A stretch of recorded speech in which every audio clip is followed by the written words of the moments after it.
Chapter 1. The Boy Who Lived. Mr. and Mrs. Dursley of number 4 Privet Drive were proud to say that they were perfectly normal, thank you very much. They were the last people you'd expect to be involved in anything strange or mysterious, because they just didn't hold with such nonsense. Mr. Dursley was the director of a firm called Grunnings, which made drills. He was a big, beefy man with hardly any neck, although he did have a very large mustache. Mrs. Dursley was thin and blonde, and had nearly twice the usual amount of neck, which came in very useful as she spent so much of her time craning over garden fences, spying on the neighbors. The Dursleys had a small son called Dudley, and in their opinion, there was no finer boy anywhere. The Dursleys had everything they wanted, but they also had a secret, and their greatest fear was that somebody would discover it. They didn't think they could bear it if anyone found out about the Potters. Mrs. Potter was Mrs. Dursley's sister, but they hadn't met for several years. In fact, Mrs. Dursley pretended she didn't have a sister, because her sister and her good-for-nothing husband were as un-Dursleyish as it was possible to be. The Dursleys shuddered to think what the neighbors would say if the Potters arrived in the street. The Dursleys knew that the Potters had a small son, too, but they had never even seen him. This boy was another good reason for keeping the Potters away. They didn't want Dudley mixing with a child like that.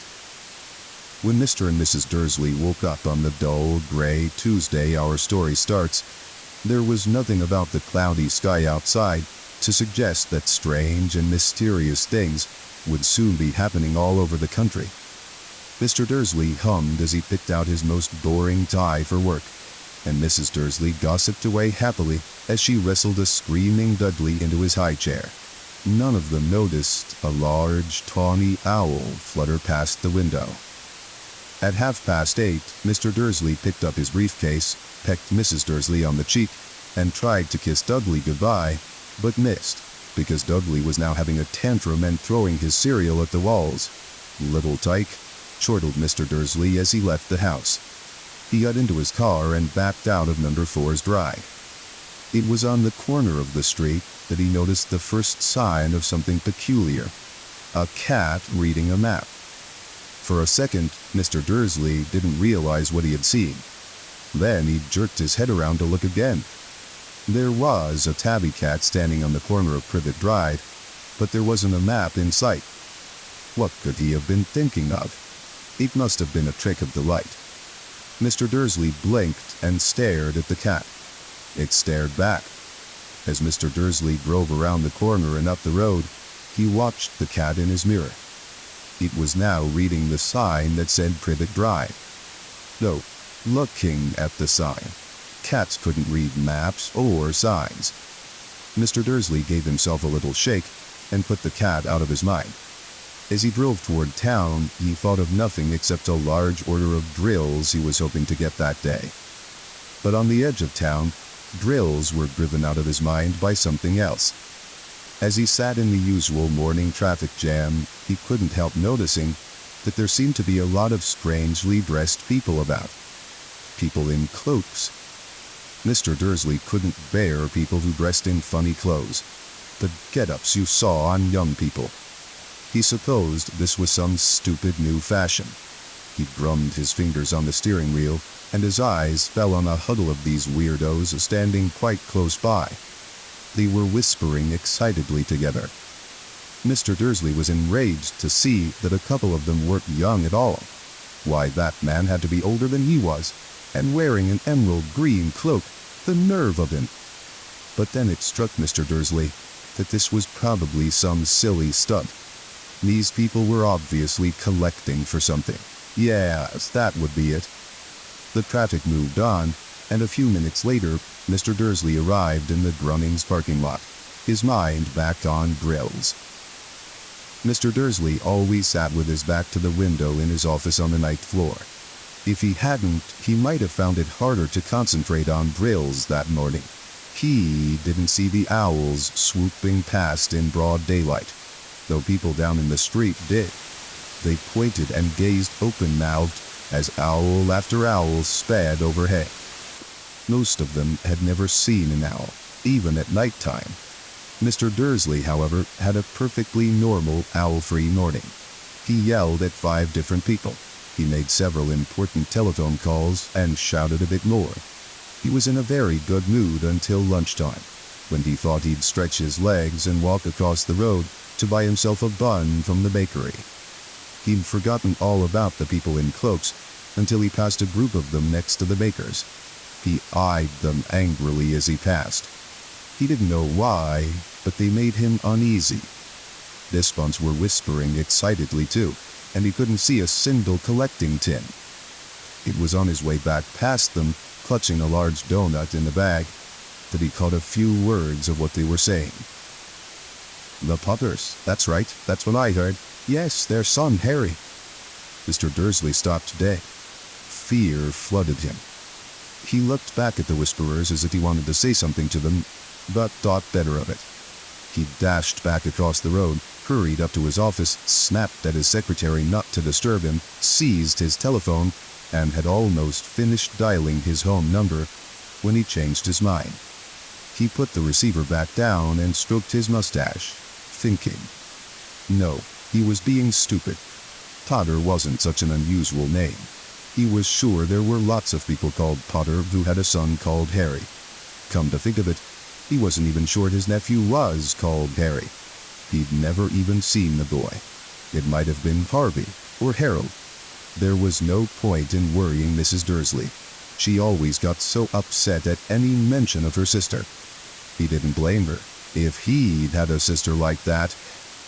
But all the same, those people in cloaks. He found it a lot harder to concentrate on drills that afternoon, and when he left the building at 5 o'clock, he was still so worried that he walked straight into someone just outside the door. "Sorry," he grunted as the tiny old man stumbled and almost fell. It was a few seconds before Mr. Dursley realized that the man was wearing a violet cloak. He didn't seem at all upset at being almost knocked to the ground. On the contrary, his face split into a wide smile, and he said in a squeaky voice that made passers-by stare, "Don't be sorry, my dear sir, for nothing could upset me today. Rejoice, for you know who has gone at last. Even muggles like yourself should be celebrating this happy, happy day." And the old man hugged Mr. Dursley around the middle and walked off. Mr. Dursley stood rooted to the spot. He had been hugged by a complete stranger. He also thought he had been called a muggle, whatever that was. He was rattled. He hurried to his car and set off for home, hoping he was imagining things, which he had never hoped before because he didn't approve of imagination. As he pulled into the driveway of number 4, the first thing he saw, and it didn't improve his mood, was the tabby cat he'd spotted that morning. It was now sitting on his garden wall. He was sure it was the same one. It had the same markings around its eyes.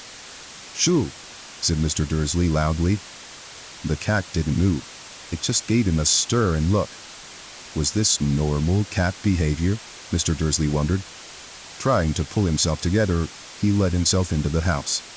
He was still determined not to mention anything to his wife. Mrs. Dursley had had a nice, normal day. She told him over dinner all about Mrs. Next Door's problems with her daughter, and how Dudley had learned a new word, won't. Mr. Dursley tried to act normally.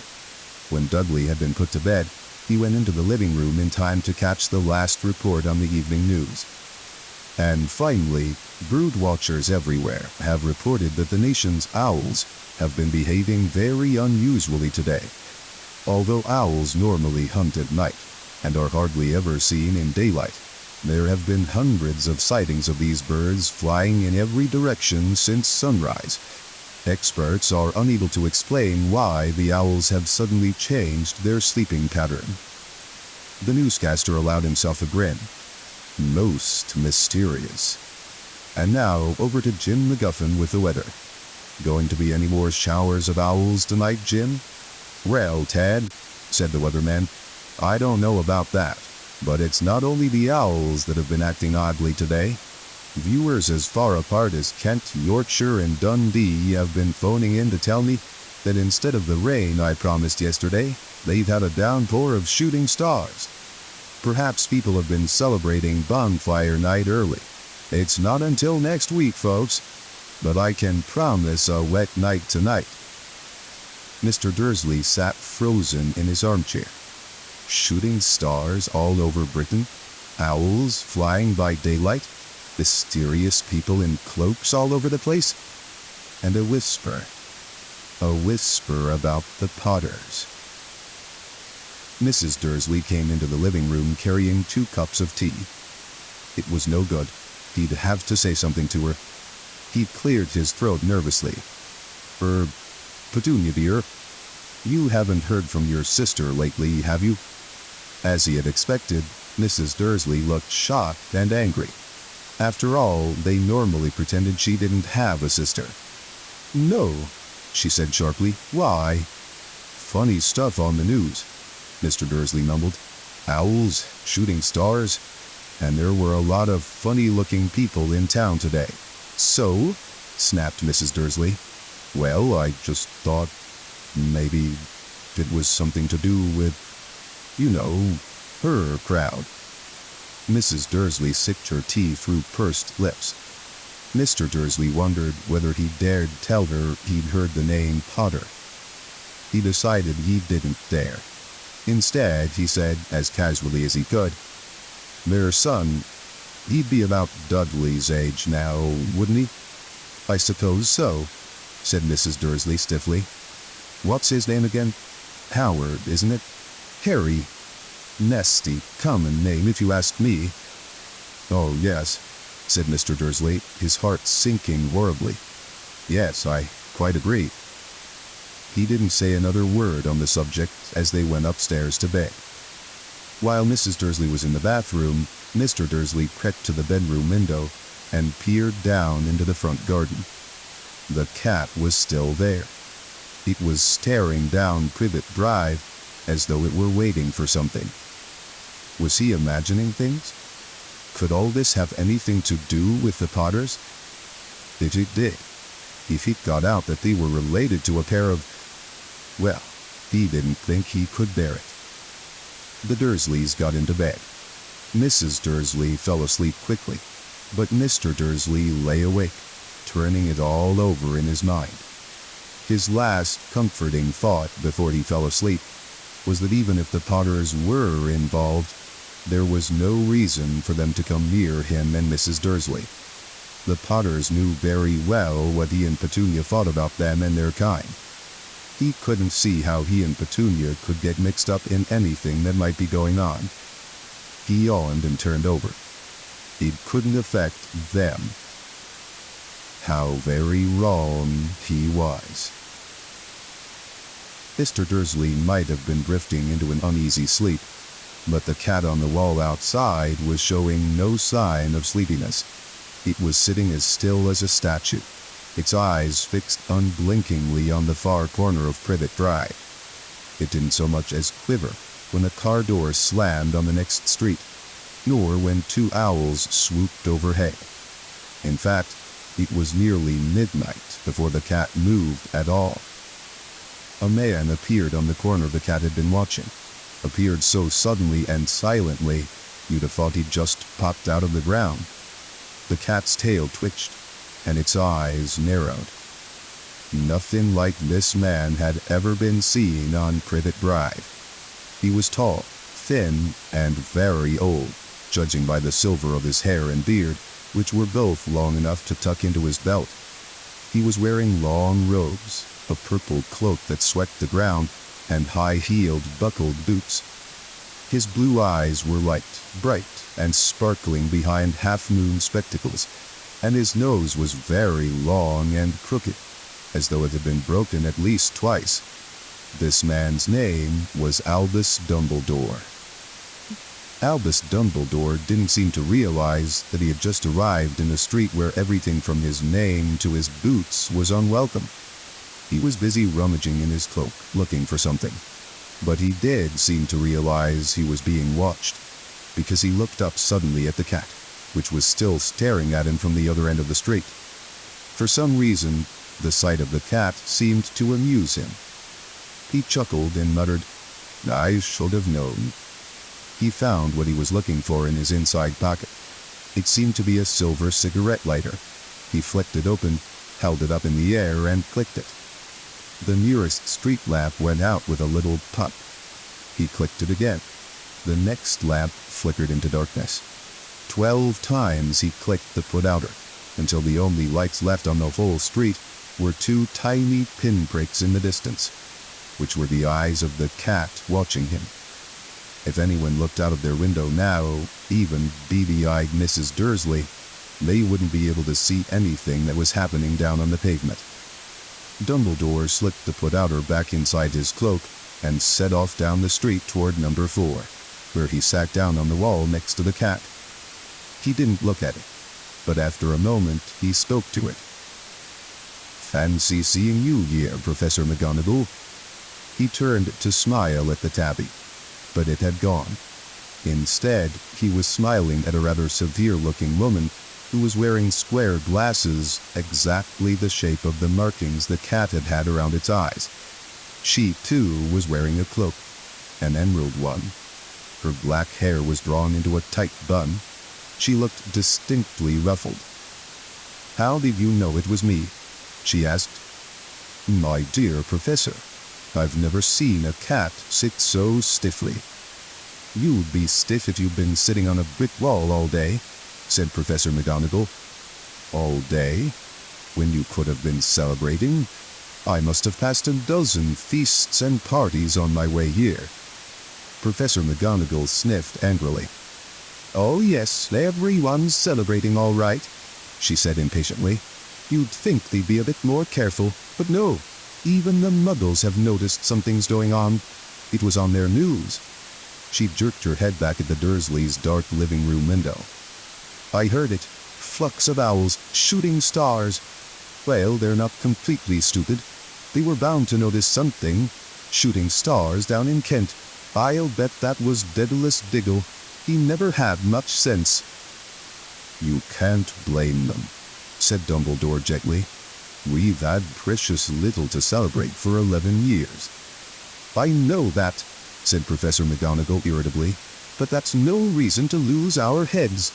People are being downright careless, out on the streets in broad daylight, not even dressed in Muggle clothes, swapping rumors." She threw a sharp sideways glance at Dumbledore here, as though hoping he was going to tell her something. But he didn't, so she went on. "A fine thing it would be if on the very day you-know-who seems to have disappeared at last, the Muggles found out about us all." "I suppose he really has gone, Dumbledore?" "It certainly seems so," said Dumbledore. "We have much to be thankful for. Would you care for a lemon drop?" "A what?" "A lemon drop. They're a kind of Muggle sweet I'm rather fond of." "No, thank you," said Professor McGonagall coldly, as though she didn't think this was the moment for lemon drops. "As I say, even if you-know-who has gone, my dear Professor, surely a sensible person like yourself can call him by his name. All this you-know-who nonsense. For 11 years I have been trying to persuade people to call him by his proper name, Voldemort." Professor McGonagall flinched, but Dumbledore, who was unsticking 2 lemon drops, seemed not to notice. "It all gets so confusing if we keep saying you-know-who. I have never seen any reason to be frightened of saying Voldemort's name." "I know you haven't," said Professor McGonagall, sounding half exasperated, half admiring. "But you're different. Everyone knows you're the only one you know." "Oh, all right. Voldemort was frightened of." "You flatter me," said Dumbledore calmly. "Voldemort has powers I will never have." "Only because you're too, well, noble to use them." "It's lucky it's dark. I haven't blushed so much since Madame Pomfrey told me she liked my new earmuffs." Professor McGonagall shot a sharp look at Dumbledore and said, The owls are nothing next to the rumors that are flying around. You know what everyone's saying? About why he's disappeared? About what finally stopped him? It seemed that Professor McGonagall had reached the point she was most anxious to discuss. The real reason she had been waiting on a cold, hard wall all day. For neither as a cat nor as a woman had she fixed Dumbledore with such a piercing stare as she did now. It was plain that whatever everyone was saying, she was not going to believe it until Dumbledore told her it was true. Dumbledore, however, was choosing another lemon drop and did not answer. What they're saying, she pressed on, is that last night Voldemort turned up in Godric's Hollow. He went to find the Potters. The rumor is that Lily and James Potter that they're dead. Dumbledore bowed his head. Professor McGonagall gasped. Lily and James. I can't believe it. I didn't want to believe it. Oh, Albus. Dumbledore reached out and patted her on the shoulder. I know, he said heavily. Professor McGonagall's voice trembled as she went on. That's not all. They're saying he tried to kill the Potter's son, Harry, but he couldn't. He couldn't kill that little boy. No one knows why or how, but they're saying that when he couldn't kill Harry Potter, Voldemort's power somehow broke, and that's why he's gone. Dumbledore nodded glumly. It's true, faltered Professor McGonagall.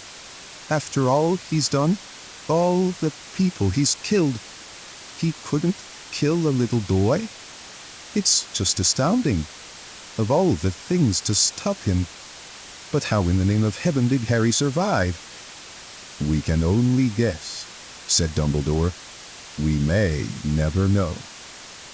Professor McGonagall pulled out a lace handkerchief and dabbed at her eyes beneath her spectacles. Dumbledore gave a great sniff as he took a golden watch from his pocket and examined it. It was a very odd watch. It had 12 hands, but no numbers. Instead, little planets were moving around the edge. It must have made sense to Dumbledore, though, because he put it back in his pocket and said, Hagrid's late. I suppose it was he who told you I'd be here, by the way. Yes, said Professor McGonagall. And I don't suppose you're going to tell me why you're here, of all places. I've come to bring Harry to his aunt and uncle. They're the only family he has left now. You can't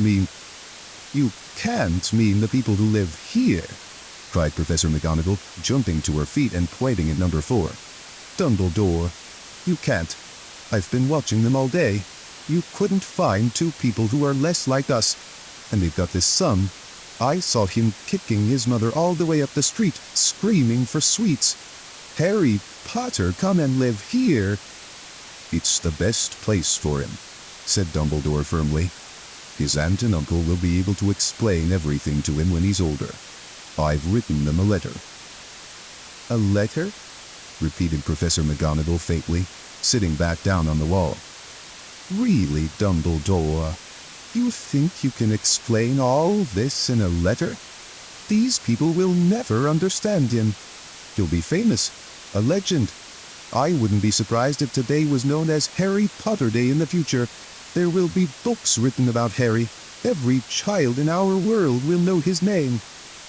Exactly, said Dumbledore, looking very seriously over the top of his half-moon glasses. It would be enough to turn any boy's head. Famous before he can walk and talk. Famous for something he won't even remember. Can't you see how much better off he'll be, growing up away from all that until he's ready to take it? Professor McGonagall opened her mouth, changed her mind, swallowed, and then said, Yes, you're right, of course. But how is the boy getting here, Dumbledore?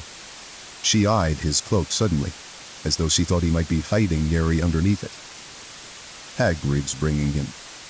You think it wise to trust Hagrid with something as important as this? I would trust Hagrid with my life, said Dumbledore. I'm not saying his heart isn't in the right place, said Professor McGonagall grudgingly. But you can't pretend he's not careless. He does tend to... What was that? A low rumbling sound had broken the silence around them. It grew steadily louder as they looked up and down the street for some sign of a headlight. It swelled to a roar as they both looked up at the sky, and a huge motorcycle fell out of the air and landed on the road in front of them. If the motorcycle was huge, it was nothing to the man sitting astride it. He was almost twice as tall as a normal man, and at least 5 times as wide. He looked simply too big to be allowed, and so wild. Long tangles of bushy black hair and beard hid most of his face. He had hands the size of trash can legs, and his feet in their leather boots were like baby dolphins. In his vast muscular arms, he was holding a bundle of blankets. "Hagrid," said Dumbledore, sounding relieved. "At last. And where did you get that motorcycle?" "Borrowed it, Professor Dumbledore, sir," said the giant, climbing carefully off the motorcycle as he spoke. "Young Sirius Black lent it to me. I've got him, sir." "No problems, were there?" "No, sir. House was almost destroyed, but I got him out all right before the muggles started swarming around. He fell asleep as we was flying over Bristol." Dumbledore and Professor McGonagall bent forward over the bundle of blankets. Inside, just visible, was a baby boy, fast asleep. Under a tuft of jet black hair over his forehead, they could see a curiously shaped cut, like a bolt of lightning. "Is that where?" whispered Professor McGonagall. "Yes," said Dumbledore. "He'll have that scar forever." "Couldn't you do something about it, Dumbledore?" "Even if I could, I wouldn't. Scars can come in handy. I have one myself above my left knee that is a perfect map of the London Underground. Well, give him here, Hagrid. We'd better get this over with." Dumbledore took Harry in his arms and turned toward the Dursleys' house. Could I say goodbye to him, sir?" asked Hagrid. He bent his great shaggy head over Harry and gave him what must have been a very scratchy, whiskery kiss. Then, suddenly, Hagrid let out a howl like a wounded dog. "Shh!" hissed Professor McGonagall. "You'll wake the muggles." Sorry," sobbed Hagrid, taking out a large spotted handkerchief and burying his face in it. "But I can't stand it. Lily and James dead, and poor little Harry off to live with Muggles." Yes, it's all very sad, but get a grip on yourself, Hagrid, or we'll be found," Professor McGonagall whispered, patting Hagrid gingerly on the arm as Dumbledore stepped over the low garden wall and walked to the front door. He laid Harry gently on the doorstep, took a letter out of his cloak, tucked it inside Harry's blankets, and then came back to the other two. For a full minute, the 3 of them stood and looked at the little bundle. Hagrid's shoulders shook. Professor McGonagall blinked furiously, and the twinkling light that usually shone from Dumbledore's eyes seemed to have gone out. "Well," said Dumbledore finally, "that's that. We've no business staying here. We may as well go and join the celebrations." "Yeah," said Hagrid in a very muffled voice. "I'll be taking Sirius's bike back. Good night, Professor McGonagall." "Professor Dumbledore, sir." Wiping his streaming eyes on his jacket sleeve, Hagrid swung himself onto the motorcycle and kicked the engine into life. With a roar, it rose into the air and off into the night. "I shall see you soon, I expect, Professor McGonagall," said Dumbledore, nodding to her. Professor McGonagall blew her nose in reply. Dumbledore turned and walked back down the street. On the corner, he stopped and took out the silver put-outer. He clicked it once, and 12 balls of light spun back to their street lamps so that Privet Drive glowed suddenly orange, and he could make out a tabby cat slinking around the corner at the other end of the street. He could just see the bundle of blankets on the step of number 4. "Good luck, Harry," he murmured. He turned on his heel, and with a swish of his cloak, he was gone.